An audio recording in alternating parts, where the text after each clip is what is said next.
USA getting underway, the last team at the Rugby World Cup to get a game, and their opening game is against England. England on a relatively short turnaround from their game against Tonga.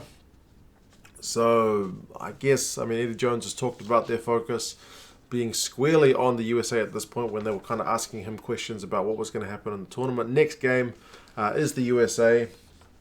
And given that Pool Pool C, doesn't really have any genuine minnows in it, you feel like England have lined up a team with a focus on getting a job done.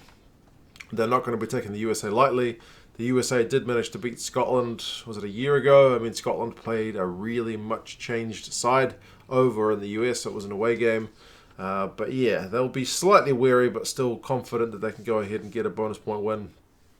Eddie Jones has kind of talked about that steady improvement that you need to make throughout the World Cup, that it's not a sprint, you need to get things done with that long-term goal in mind. For this game, I will put the teams in the description as always, so you guys can have a look at the lineups. As I said, the English lineup is relatively, quite changed from that team that played Tonga. And for USA, obviously, it's their first game, so the lineup is what it is for this first one. So for England, Marler keeps his spot at loosehead. There's still no sign of Mako Vunipola as yet. Cowan-Dickie moves up from the bench, as does Dan Cole, so that's 2 out of 3 fresh front row, although be it from the bench. The second row is Launchbury and Kruis, so Launchbury moves into the squad fresh, and Kruis comes up from the bench last week, so Courtney Laws has moved down to the bench, and Itoje is not in the squad for this one. Curry continues on in the back row, so he's going to be hopefully given a early rest in this one that he doesn't kind of burn out, but Ludlam moves up from the bench as well, and Billy V is also there at number 8, so he's another one that hopefully plays a half and a bit and gets a bit of a rest, because you certainly don't want these guys burning out. Willi Heinz takes over from Ben Youngs at 9. They've only taken the 2 number 9s, so these guys are going to have to just swap from game to game. Ford keeps his spot at 10, and he is captaining the side this week, as Owen Farrell is on the bench. So that means 12 is Piers Francis, who's fresh to the squad, and outside of him is Jonathan Joseph, who moves up from the bench. Roy McConnochie is on the right wing. Joe Cokanasiga is on the left wing. So there's 2 totally fresh wingers, so hopefully they get a good 80. And Elliot Daly continues on at fullback. So other guys in the squad, Mark Wilson's back in. I remember he and Cokanasiga had a bit of a niggle in terms of fitness, so they are now fit and ready to play. Singleton's also in the squad, so Jamie George gets a rest. But there's still Sinckler, he's onto the bench. Laws is on the bench, as I mentioned. Farrell's on the bench. Young's on the bench. Anthony Watson's on the bench. Henry Slade, I believe, has got a bit of a knee issue, so he is not in the match day 23 for this one. In terms of the US, a squad that a lot of us are probably not as familiar with, put my hand up for that. But there's still some very good looking players. The loosehead, Ainu'u, is only, I think, 19 years old, I read on the American Rugby News website, which has been full of good information. So he'll be under pretty big pressure up against Dan Cole. We'll see how that goes. Taufete'e is there at hooker, and a lot of people are excited to see him with ball in hand. Lamositele, Saracens fans will be familiar with him, so the battle up front will be an interesting one to watch. Other guys, McGinty, I think he was kind of in doubt for this one, but it's important for him to play, and he is playing at 10.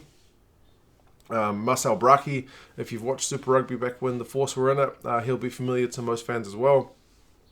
He's a bit of a live wire player. Blaine Scully is captain. He's a US Eagles legend, so it's good to see him get on the World Cup in.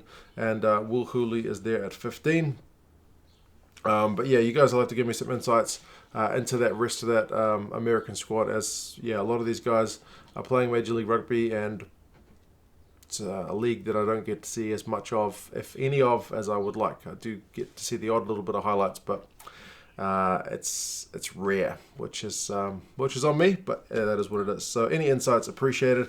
In terms of the last 5 results, and these teams have only played 5 times, unsurprisingly it is England 5-0, but if you look at the years of these games, they haven't met for quite a long time. 1987, 91, 99, 01 and 07. 2007 is the last time these teams played. That was at a Rugby World Cup in 2007. The average score across these 5 games, not that it really matters because it's that long ago, but 51 points to 10. So the Americans have been on, one of them was 100 points, the English scored. But if you look at the most recent one, and again, the most recent one's not that recent, 28-10 at the Rugby World Cup. So, I mean, for me as a neutral, I always like a close game with a wee bit of tension. I hope the Americans can take a little bit of advantage early, being the fresher team. But from what we've seen last night with Russia and Samoa, that the team which has already played a game will likely start a wee bit sharper, so maybe England will put on some points early. They are pretty big favourites. Rugby Forecast, the algorithm, has England by 31 points, so pretty comfortable. The bookies go one step further and take it to 34 points in terms of having England as the favourite for this one. So yeah, Eddie Jones will definitely be looking for another bonus point win to put them into good stead to face the 2 other big teams in the pool. The USA getting underway at last maybe can take a little bit of advantage of some of the fitness, but England are going to be a very tough prospect for them. Let's hope it's competitive, at least give us 40 minutes, 50. But if it's kind of like that Tonga game, I think most fans will leave satisfied. But hey, we'll see what happens with this one. You guys let me know your thoughts on the squads. How do you think this game's going to go in terms of the scoreline? And yeah, I'll talk to you guys soon. See you later.